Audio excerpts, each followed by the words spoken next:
મહારાષ્ટ્રને જલ્દી ત્રીજા ઉપમુખ્યમંત્રી મળશે. ઉદ્ધવ જૂથના દિગ્ગજ નેતાના નિવેદનથી નવી ચર્ચા છંછેડાઈ. મહારાષ્ટ્ર વિધાનસભા ચૂંટણીમાં કારમી હાર બાદ મહાવિકાસ આઘાડીનું અસ્તિત્વ જોખમમાં છે. ઉદ્ધવ ઠાકરેની શિવસેના અને શરદ પવારની આગેવાની હેઠળની એનસીપી વિશે રાજકીય વર્તુળોમાં ઘણી અટકળો ચાલી રહી છે. આ દરમિયાન ઉદ્ધવ ઠાકરેએ કાર્યકરો સાથે વાત કરતા સંકેત આપ્યો કે તેમનો પક્ષ આગામી સ્થાનિક સ્વરાજ્યની ચૂંટણી એકલા લડી શકે છે. શિવસેના નેતા સંજય રાઉતે જણાવ્યું હતું કે મહારાષ્ટ્રને ટૂંક સમયમાં ત્રીજો નાયબ મુખ્યમંત્રી મળશે. વિધાનસભા ચૂંટણીમાં હાર અંગે કેન્દ્રીય ગૃહમંત્રી અમિત શાહ દ્વારા મહાવિકાસ આઘાડીની ટીકા પર પ્રતિક્રિયા આપતા ઉદ્ધવ ઠાકરેએ જણાવ્યું હતું કે કોઈએ પણ અમારી પાર્ટીમાં દખલ કરવાનો પ્રયાસ ન કરવો જોઈએ. ભાજપે ઓછામાં ઓછી એક ચૂંટણી બેલેટ પેપરનો ઉપયોગ કરીને કરાવવી જોઈએ. બીજી તરફ શિવસેનાના સાંસદ સંજય રાઉતે દાવો કર્યો હતો કે મહારાષ્ટ્રને ટૂંક સમયમાં ત્રીજો નાયબ મુખ્યમંત્રી મળશે અને તે શિવસેનામાંથી હશે. સત્તા આવે છે અને જાય છે, પણ આપણે અહીં મજબૂત રીતે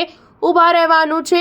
શિવસેનાના સ્થાપક બાલાસાહેબ ઠાકરેની 99મી જન્મજયંતિ પર પાર્ટી કાર્યકરોને સંબોધતા ઉદ્ધવ ઠાકરેએ જણાવ્યું હતું કે મેં આ કાર્યક્રમનું આયોજન એ જાણવા માટે કર્યું હતું કે કેટલા લોકો મારી સાથે છે. જ્યાં સુધી તમે શિવ સૈનિક છો ત્યાં સુધી હું તમારા પક્ષના પ્રમુખ રહીશ. અમે દેશદ્રોહીઓને તેમનું સ્થાન શીખવો.